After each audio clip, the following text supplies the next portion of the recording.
Have you ever thought about what actually happens when you age and you are utterly alone? Not alone for a day, but waking in an empty home, eating meals in silence, and retiring for the night without having said one word all day. It's something few people want to discuss until it's already occurred. And then, many of them are lost, bewildered, and don't know how to get their legs again. But here's the good news. Being alone in your golden years doesn't necessarily mean you'll be lonely. And actually, there are certain things you can do immediately that will allow you to remain mentally robust, emotionally stable, and physically healthy, even when you have no one else with you. In this video, we're going to take you through 4 must-dos that every older adult needs to do when they become alone. These aren't feel-good suggestions or superficial advice. They're habits based on real experience and supported by psychology. They're all simple, practical, and surprisingly effective. Whether you're already living alone or think you may be one day, this video will assist you in making that chapter of your life not just survivable, but significant. Because you still have a right to peace, purpose, and dignity, regardless of your age or who is beside you. And hang in there with us to the very end, because the last tip can change how you perceive loneliness for good. Number 1. A steady daily routine. One of the very first things that begins to fall apart when you're alone in old age is your sense of time. Without visitors, without appointments, without routine things to do, the days start to run together. You may find yourself having breakfast at noon, wearing your pajamas all day, or even forgetting what day of the week it is.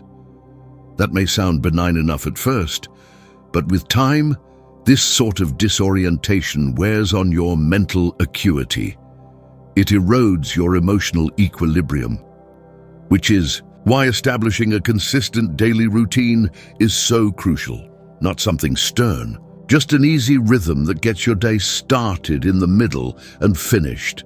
Wake up at the same hour every morning, get washed up, dress up, even if nobody's visiting. Fix yourself a good breakfast. Go outside for a spot of sun or fresh air. Fit in time to move around, read, pray, or just work at your hobby.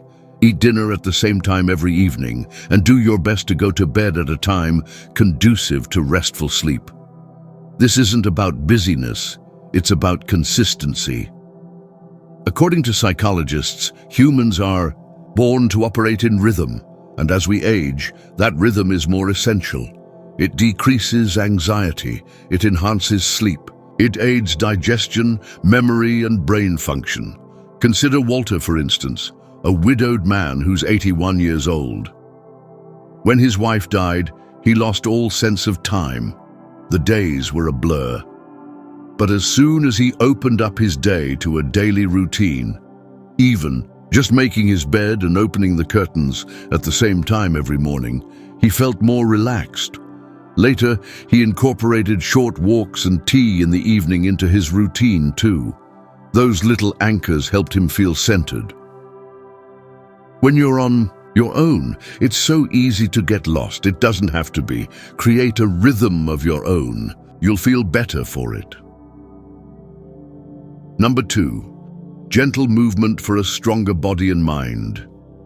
One of the most difficult aspects of living alone as an older adult is the way life can become so still.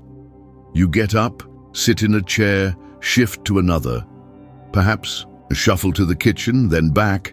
Hours go by, days go by, and slowly your body begins to notice stiff joints, sore knees, poor balance.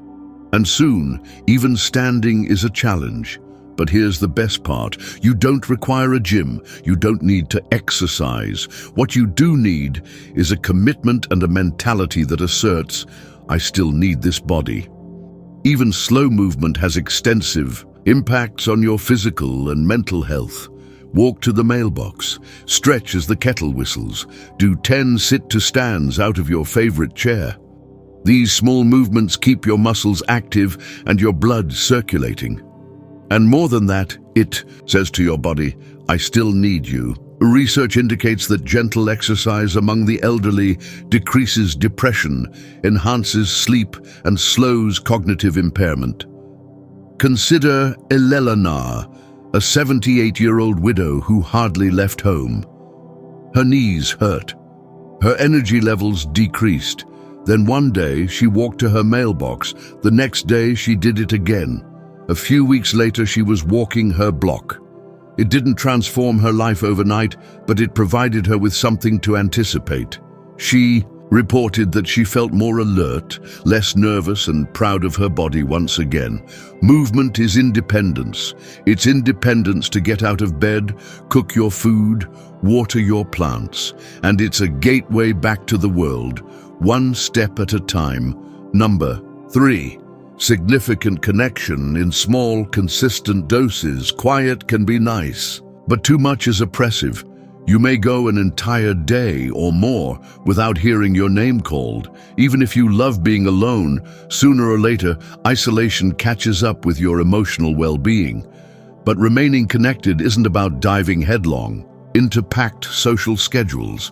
It can be as easy as a 5-minute phone call, a quick wave to the neighbor next door, a greeting from the cashier at your local corner store. These tiny moments of connection keep you remembering that you're still seen, still heard, still a part of life. And there's actual science to support it. Older adults with even minimal social interaction have stronger immune systems, less depression, and a reduced risk of dementia. Consider Richard, 83 years old. He lived alone after his sons left. He went days without speaking to anyone. Then one day, he wrote a note on a neighbor's door saying he'd take their mail while they were out. That note resulted in a thank you, which resulted in Saturday morning coffee.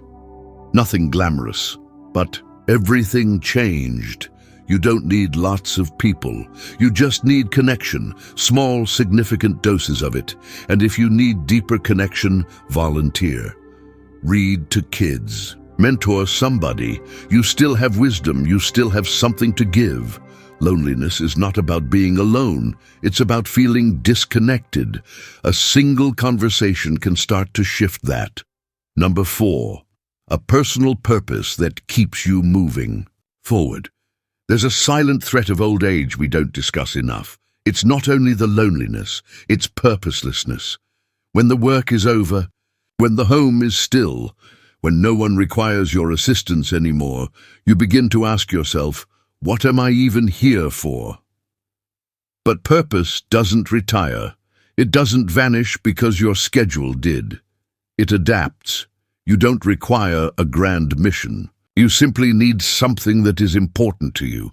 Write letters to your grandchildren, plant a garden, restore furniture, keep a journal, document your life story. Whatever gets you out of bed, that's purpose. Samuel, 79 years old, felt lost when his wife died. Then one afternoon, he stumbled upon an old typewriter in his garage. He began typing out recollections, his time in the Navy, how he got married, the day his daughter was born. It wasn't for someone else, but it gave his life form once more. Purpose makes you strong. It makes you proud, and most of all, it makes your days have meaning. This is your moment to discover, to savor what you love, to make that which brings you joy. You may be solitary, but your spirit doesn't need to be still. Alone in old age, it can be difficult. It can seem like the world has grown quieter, smaller, farther away. But it's also a time to dig up the pieces of you that were lost in all the noise and duty over the decades. You are not helpless. Create a consistent routine. Keep your body active. Remain softly connected. And find something to make your days count. Which one of these 4 practices resonated the most? Which one are you already doing? And which one will you begin tomorrow? We'd love to hear from you. Leave a comment below and tell us what you learned or what you're going to do next. Reading your comments motivates us and makes others feel less isolated.